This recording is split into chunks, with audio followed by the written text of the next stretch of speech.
బఠానీ చాట్ని ఇలా ఒకసారి ట్రై చేస్తే చాలా టేస్టీగా ఉంటుంది. మీకు మళ్ళీ బయట తినాలనే ఆలోచనే రాదు, అంత బాగుంటుంది. చాలా సింపుల్గా క్విక్గా ప్రిపేర్ చేసుకోవచ్చు ఇంట్లోనే హెల్తీగా. దీనికోసం ముందుగా మనకు సరిపడా క్వాంటిటీలో బఠానీలు తీసుకోవాలి. వీటిని 2-3 టైమ్స్ పాటు బాగా వాష్ చేసుకున్న తర్వాత వీటిని 6-7 అవర్స్ పాటు నానబెట్టుకోవాలి, లేదంటే ఓవర్ నైట్ పాటు నానబెట్టుకోవాలి. నేను ఇక్కడ ఓవర్ నైట్ నానబెట్టుకున్నాను. మీరు ఈవినింగ్ ప్రిపేర్ చేసుకునే పని అయితే ఓవర్ నైట్ నానబెట్టుకున్న బఠానీస్ని వాటర్ రిమూవ్ చేసుకొని ఫ్రిడ్జ్లో ఉంచుకోవాలి. తర్వాత బాయిల్ చేసే ఒక హాఫ్ అన్ అవర్ లేదా 1 అవర్ ముందు ఫ్రిడ్జ్లో నుంచి తీసి బయట ఉంచుకొని తర్వాత స్టవ్ మీద పెట్టి బాయిల్ చేసుకోవాలి. ఇలా బఠానీలు బాగా నానిన తర్వాత ఒక కుక్కర్ తీసుకొని మనం నానబెట్టుకున్న బఠానీలు వేసుకోవాలి. అలాగే 1 లేదా 2 పొటాటోస్ని పైన పీల్ తీసుకొని ఇలా ముక్కలుగా కట్ చేసుకొని బఠానీలతో పాటే ఉడికించుకోవాలి. ఇవి చాట్కి మంచి టేస్ట్ని ఇస్తాయి. ఇప్పుడు ఇందులోకి ఒక హాఫ్ టేబుల్ స్పూన్ వరకు సాల్ట్ వేసుకోవాలి. అలాగే ఒక పావు టేబుల్ స్పూన్ పసుపు వేసుకొని మూత ఉంచుకొని ఒక 6 విజిల్స్ వచ్చేంత వరకు ఉడికించుకోవాలి.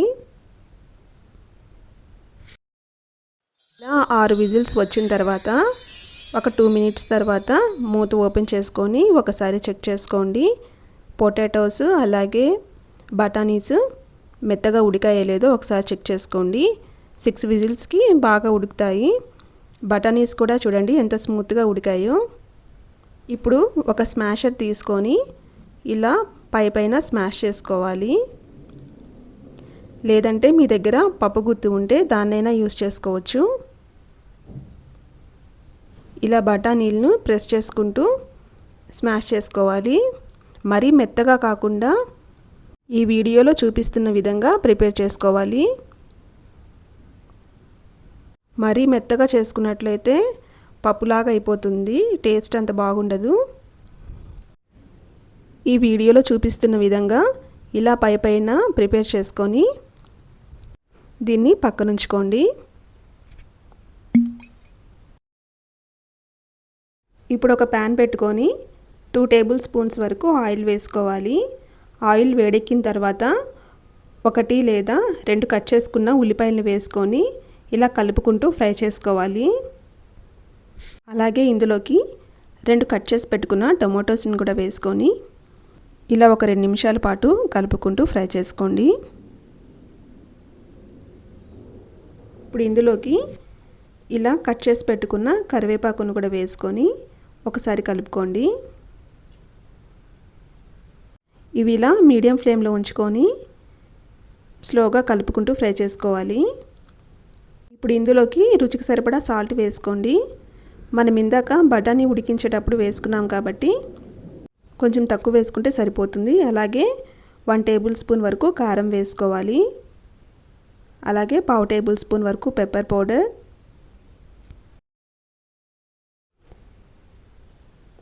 1 లేదా 1.5 టేబుల్ స్పూన్ వరకు ధనియాల పౌడర్, ఒక పావు టేబుల్ స్పూన్ వరకు గరం మసాలా, అలాగే ఒక హాఫ్ టేబుల్ స్పూన్ వరకు చాట్ మసాలా వేసుకోవాలి. ఇలా వేసుకొని ఈ మొత్తాన్ని లో ఫ్లేమ్లో ఉంచుకొని కలుపుకుంటూ 1 మినిట్ పాటు ఫ్రై చేసుకోండి. ఇలా ఈ ముక్కలన్నీ మెత్తగా ఉడికిన తర్వాత ఇప్పుడు ఇందులోకి మనం ముందుగా ప్రిపేర్ చేసుకున్న బఠానీ పేస్ట్ను ఇందులో వేసుకోవాలి. ఇలా వేసుకొని ఒకసారి కలుపుకున్న తర్వాత ఈ కన్సిస్టెన్సీ కొంచెం థిక్గా అనిపిస్తుంది కదా, ఇప్పుడు ఇందులోకి కొన్ని వాటర్ యాడ్ చేసుకోవాలి. బఠానీ బాయిల్ చేసినప్పుడు ఏమైనా వాటర్ ఎక్కువగా మిగిలితే స్మాష్ చేసే ముందు రిమూవ్ చేసుకున్న వాటర్ని ఇందులో వేసుకోవచ్చు, లేదంటే నార్మల్ వాటర్నైనా వేసుకోండి. ఇలా వాటర్ పోసుకొని ఈ కన్సిస్టెన్సీలో ఉండే విధంగా చూసుకోవాలి.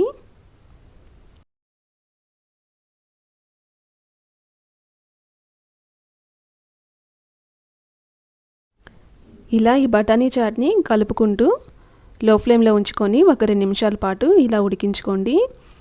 ఇలా ఉడికించుకున్న తర్వాత ఇప్పుడు ఇందులోకి కొంచెం కట్ చేసి పెట్టుకున్న కొత్తిమీరను కూడా యాడ్ చేసుకోండి. ఆ క్లిప్ మిస్ అయింది. ఇలా కొత్తిమీరను వేసుకొని ఒకసారి కలుపుకున్న తర్వాత స్టవ్ ఆఫ్ చేసుకోండి. బఠానీ చాట్ ఈ కన్సిస్టెన్సీలో ఉండేలాగా ప్రిపేర్ చేసుకోవాలి. మరీ గట్టిగా కాకుండా మరీ లూజ్గా కాకుండా ఈ కన్సిస్టెన్సీలో ఉండాలి. అప్పుడే బఠానీ చాట్ మంచి టేస్ట్ వస్తుంది. ఇలా చాట్ ప్రిపేర్ చేసుకున్న తర్వాత ఇప్పుడు స్టవ్ ఆఫ్ చేసుకోండి. ఇప్పుడు ఇందులోకి ఒకటి సన్నగా కట్ చేసి పెట్టుకున్న ఉల్లిపాయని పైన వేసుకోండి. ఇలా ఒకసారి పైన కలుపుకోండి. అలాగే ఒకటి సన్నగా కట్ చేసి పెట్టుకున్న టమాటోస్ని కూడా వేసుకొని ఒకసారి కలుపుకోవాలి. ఇలా పచ్చి టమాటోస్ అండ్ ఆనియన్ వేయడం వల్ల చాట్కి మంచి టేస్ట్ వస్తుంది. ఇప్పుడు పైన కొంచెం కొత్తిమీరను కూడా గార్నిష్ చేసుకోండి.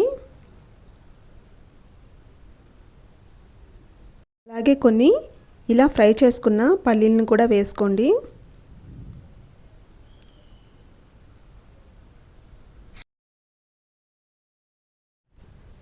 ఇప్పుడు ఫైనల్గా ఇలా కొంచెం మిక్స్చర్ని కూడా వేసుకోండి. అంతే అండి, మన టేస్టీ బఠానీ చాట్ రెడీ అయింది. చాలా టేస్టీగా ఉంటుంది. చాలా సింపుల్గా ఇంట్లోనే ప్రిపేర్ చేసుకోవచ్చు. చిన్నపిల్లలు కూడా ఇష్టంగా తింటారు. బఠానీలో హై ప్రోటీన్ ఉంటుంది కాబట్టి హెల్త్కి కూడా చాలా మంచిది. మీరు ఈ రెసిపీని ఒకసారి ట్రై చేసి ఎలా వచ్చిందో మీ వాల్యుబుల్ ఫీడ్బ్యాక్ని కామెంట్స్లో తెలియజేయండి. మీకు ఈ రెసిపీ నచ్చినట్లయితే లైక్ చేయండి, షేర్ చేయండి. మరిన్ని రెసిపీస్ కోసం మన ఛానల్ సబ్స్క్రైబ్ చేసుకోండి. Thank you for watching this video friends.